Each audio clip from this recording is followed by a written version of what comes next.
What are y'all doing back there? With you, what's on your mind today? Yes, with the beard and the flannel. Yeah. What's the hide? Oh, you do? Okay. Yeah, my tailor, Jean-Pierre, he's downtown Portland, Oregon. And one day I parked my car downtown Portland, and the shop was closed. Man, there's some cool clothes in there. So I went in a few days later when he was open, and I saw something I liked, and I said he wanted like $200, and I'm thinking, yeah, the sleeves are too long. Okay, I'm off the hook. He said, no, I can shorten the sleeves by Tuesday. Got me. Yeah, so he's a good guy. He's from Togo. All right, we're ready for Charles. Okay, all right, so here comes Charles Williams, Charles Fast Williams, as I knew him before I met him. And we met in an elevator at an MVP summit. So let's see. Yep, Excel Speed, 13-time MVP. Spends a lot of time with Excel calculation performance, user-defined functions, C++, and when the engineers with Excel start talking about adding JavaScript, he gets all woozy. Yeah, so selector, we're ready for Charles Fast Williams. Come on, jump up here, jump up.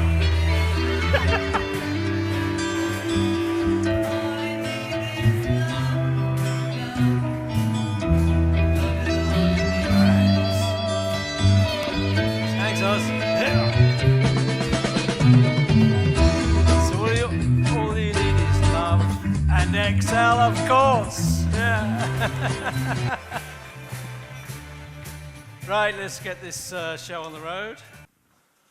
Okay.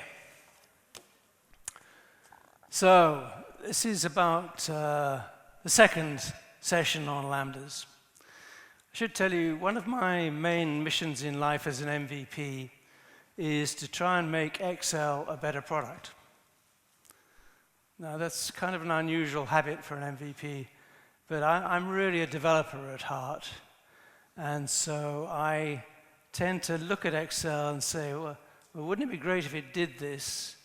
And then I try and build a bit that does that and show it to the Excel team. And sometimes they say, and sometimes they say, well, maybe. And sometimes they actually take up the idea and build it properly into the product. So one of the things I'm going to be showing you now is Lambda Explorer, and that's something that's missing from Excel and should be in it, okay?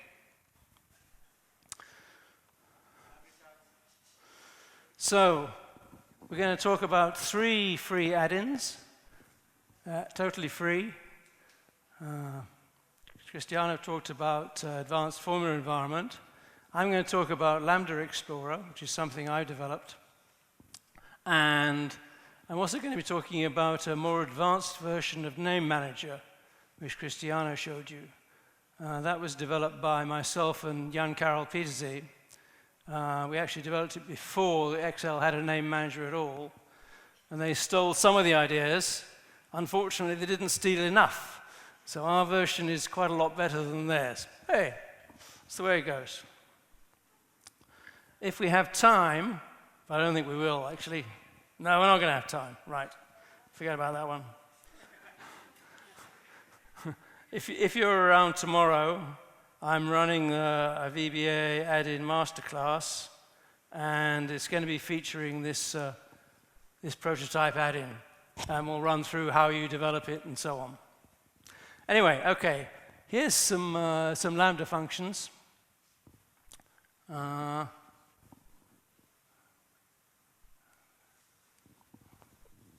Down here is a very familiar looking one. It says BMI 92, 1.92. It's different numbers to yours, Cristiano, just to show that it works, okay? So we could look at that with Lambda Explorer. I'll ignore all that. That's just sort of helpful hints to get you started. So that's showing you what the formula looks like. It shows you what all the values are. And we've got this purple patch here. And if we click that, it expands and shows you what the actual formula of the Lambda Explorer is. Because look, these Lambda things are great, but they very quickly build up and become quite complicated, you know? And you can find a lot of them on the net and download them and stuff like that. Or you can write your own, and in 6 months' time, you look at it and say, I don't understand it anymore. So the Lambda Explorer is a tool that's designed to help you understand what Lambdas are doing. So, okay, Cristiano's example is too simple to need any explaining, really. Let's try something different. This one is a clever function that was written by our friend Sergey, who lives in St. Petersburg. Very nice guy. And the answer it gives you is 2. Okay, well, what's it trying to do? It's trying to count the number of rows in that range, which are the same, although the numbers aren't necessarily in the same order, to paraphrase a famous joke. So again, what we can do is click the purple patch, and it expands out. We've got a tree structure there. Let's, we'll make this a little bit bigger, and we'll move this bit over to the right a bit. Okay, so the form is totally resizable in all dimensions. So we can see we've got some green stuff and we've got some blue stuff. So the green stuff is the parameter to the Lambda, and so we're passing in this range. Tell you what, let's move this down a bit. And actually, we don't need to make the text quite as large. Let's change it to a smaller size. Let's try 9.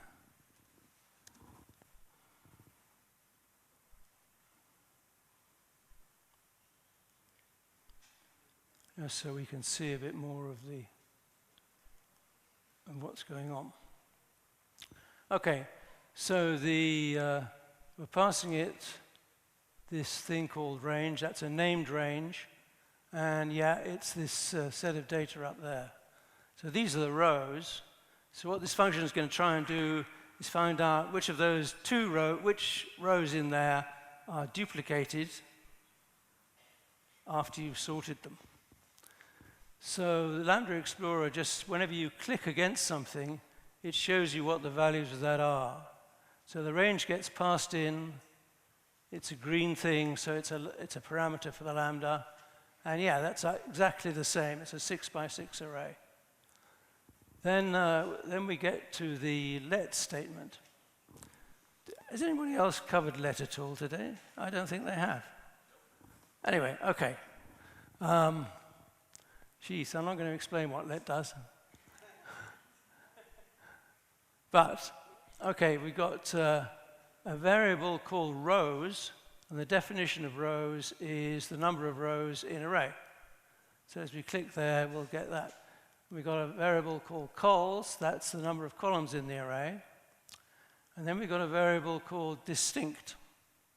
And that's defined as the unique of all this.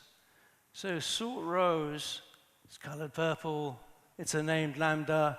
So that's another fancy thing.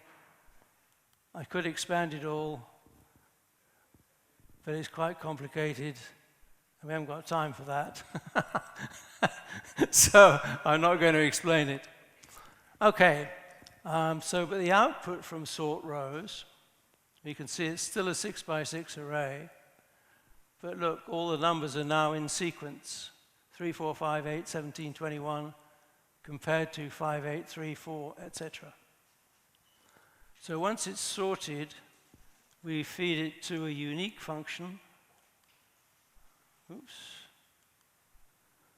And, now we've only got 4 rows. We had 6 before. And there's this one on the end of the unique function. I always have trouble remembering what that does. So if I hover over it, I'm having trouble with the mouse, yeah? Anyway, there's a tooltip. Yeah, there we go. It explains what all the parameters of the functions are. So you've got a certain amount of built-in IntelliSense into this tool. Okay, so we can see that the unique has returned only 4 rows. So that's what the variable distinct holds. And then we come to the calculation of the let. So let's quite like Lambda, really. You've got lots of parameters up front, and then you've got a calculation bit at the end.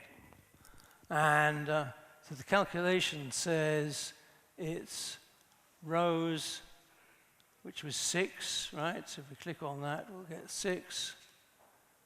And it's minus the rows of the distinct, which is 4. So the answer is 2. Okay, so you can see this is a tool that enables you to look at all the individual bits of the function.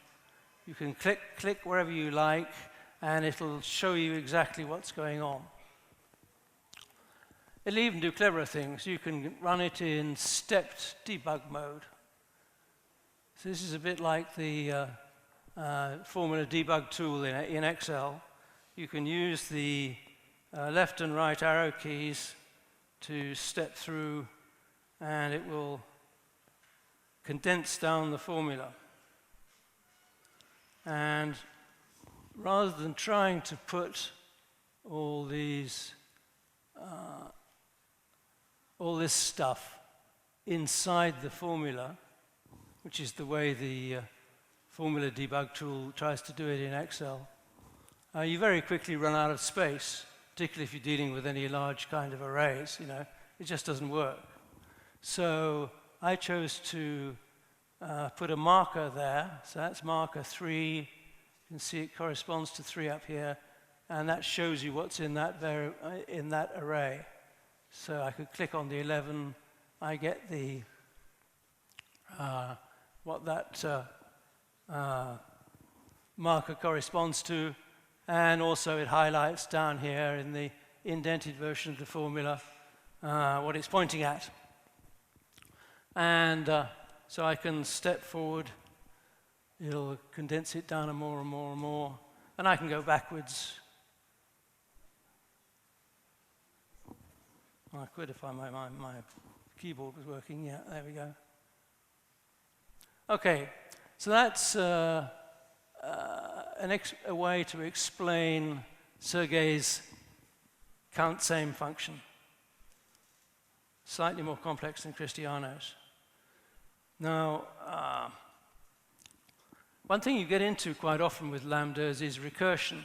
So the function calls itself and calls itself and calls itself and calls itself until the answer converges. So this is a function written by Microsoft Research that is attempting to discover how many times you can make the thing recurse. And there's a limit in Excel. It's around about 1,000 or something, I think, these days. And so Lambda Explorer handles recursion by, you can expand the formula. You can go on expanding it. And you can go on expanding it. So, but now look, we've got to 29 over here. So what Lambda Explorer is doing, at each iteration as it recurses through, it shows you what's being passed to that iteration of the function. So you can trace through the sequence of execution of this recursion, because otherwise recursions I find recursions extremely hard to work out when they're going wrong, where they're going wrong. So this is a great way of solving the problem. Now, let's get rid of that one. Oh, yeah. This is specially written for this occasion, of course. This is Boris's function. It's being fed a dynamic range. It's a very simple function. But I mean, you can't actually tell from that what it's doing. So of course, if we expand it, we can see, yeah, it's just simply summing whatever you give it. So I like to keep life nice and simple for the Boris.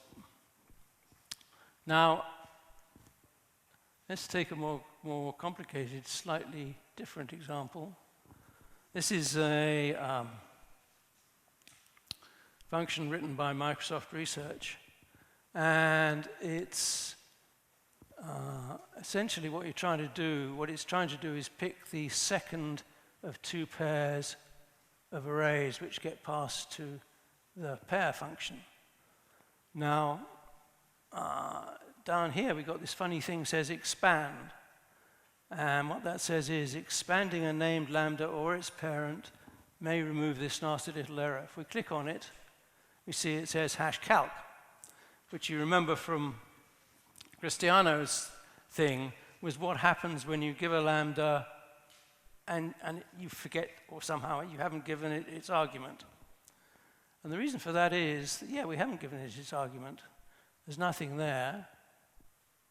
And what's actually happening is it's a lambda argument with no parameter because the argument is being provided from the first lambda. So that's one lambda passing an argument to another lambda. Woo. Yeah, I know. Here's a little example of a lambda helper function, which we haven't covered. But by row allows you to build lambdas that do things for each row in an array or a range. So the by row is, we've got a range. Yeah, it's the same range we're always using. And we're passing it to a lambda. Or by row is passing each individual row of that range to a lambda, arrives in each row. You can see that's the first row of the range. And then there's an argument in this lambda which says just add it all up. Okay, nice and simple. So what Lambda Explorer is doing is, well, it doesn't do you for each row. It's showing you the example of what happens for the first row only, because otherwise it would get too complicated to understand. So that's sorting out a helper function. Now I'm going to skip all those.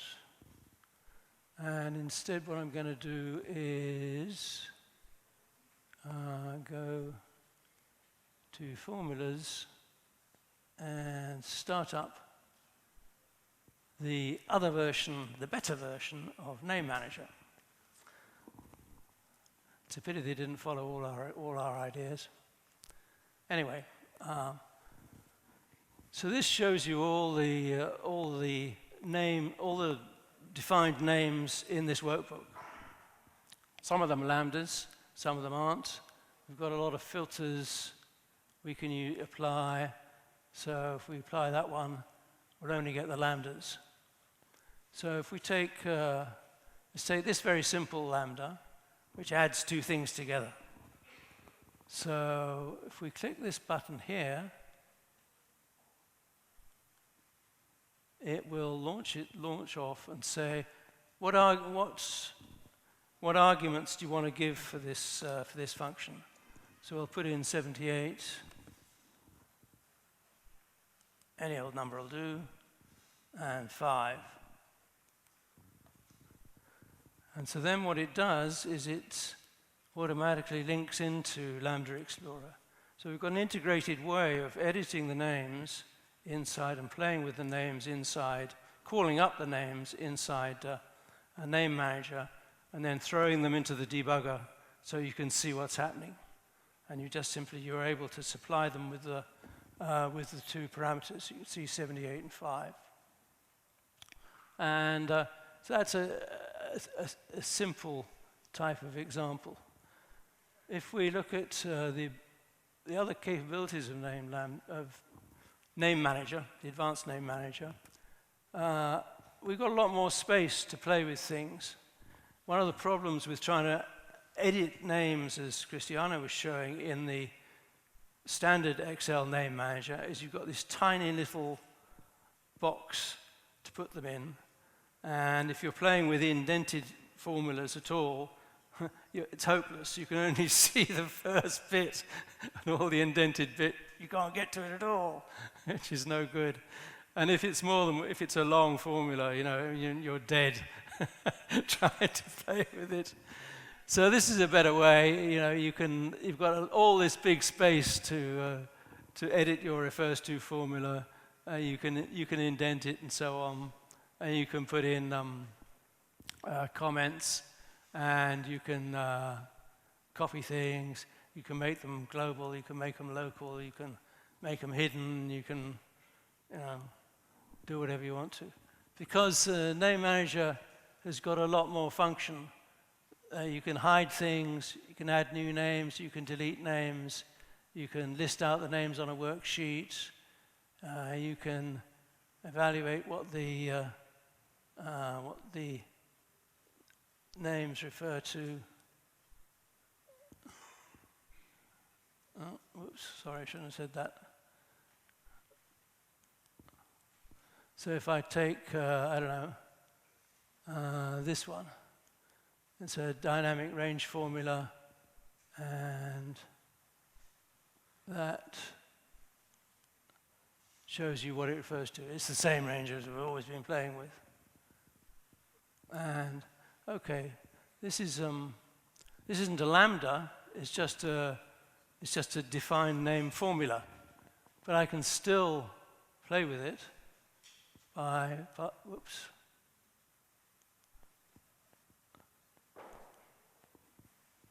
passing it across to Lambda Explorer. So Lambda Explorer actually is a good debugging tool for any kind of formula. It doesn't have to be a lambda formula.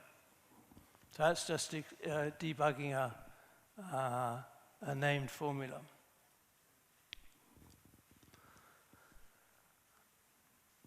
Okay, how are we doing on time? 5.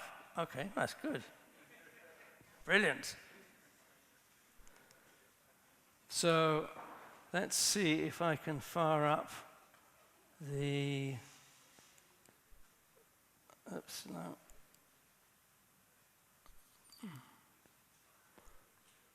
The advanced formula environment. Will it work? Yay!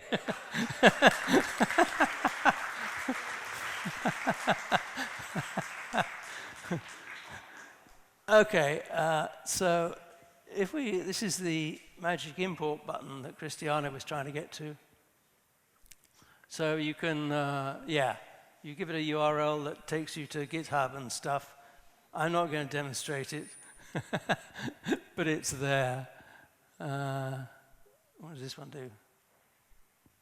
Okay, and I can also import stuff from text, as something as text from the clipboard and so on. And the editor is a much more sophisticated editor. Ah, come on. That's better. So it's got IntelliSense to a degree. As you hover over things, it shows you what's going on. It shows you the let. You've got another function, shows you that. You can see nice indenting and stuff. And it's got lots of different functions here. Unknown identifier. Whoa. This is a limitation of the advanced formula environment. It doesn't understand UDFs at all. Those happen to be two particular UDFs built into something or other else. There are currently quite a lot of limitations with the advanced formula environment. If your Excel is using semicolons as separators, which I think Bulgarian Excel does, then it doesn't work. Doesn't work at the moment because you've got to use this semicolon as the terminator between your functions. So if you've got a semicolon in the middle, it thinks your functions ended somewhere where it shouldn't. I mean, they understand this problem. I'm sure they're going to fix it soon.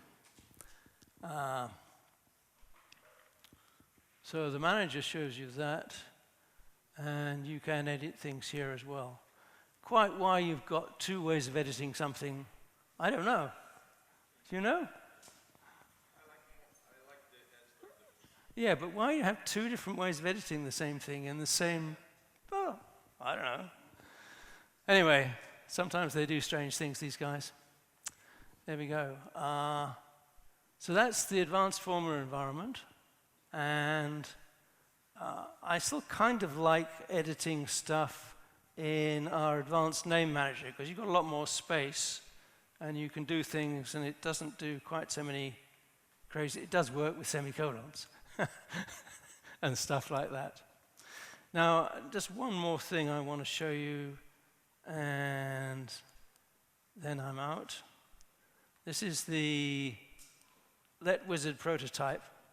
So the idea is about lets is that if you've got a long, complicated formula with lots of bits that are duplicated inside the formula, you can use a let to say, okay, the let is this bit of the formula, and then I'll just give it a name, and then you can use it in the rest of the formula. So if the bit of formula you're defining is expensive in terms of calculation time, you can speed things up a lot, which is close to my heart, by only doing it once. So let's look at, we'll close down the advanced formula environment. And here's the thing, we got 3 duplicates. Boris cubed, 3 times Boris. So if we look at it with the let wizard, it says, yeah, we got it 3 times. I can create a let function. I can give it a name.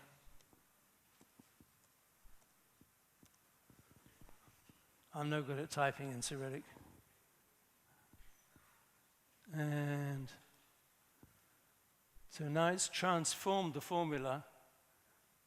It's given Boris as a definition is the Cyrillic Boris, and the actual formula has been translated into that. So this is a prototype tool. It may never see the light of day. I had quite fun building it, and it's the basis of a lot of my VBA masterclass tomorrow. So that's it, guys. I'm out of time, I think.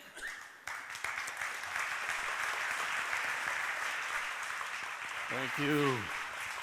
And anyway, it's coffee, I think. Is it coffee? Yeah, coffee. Yeah. That's right.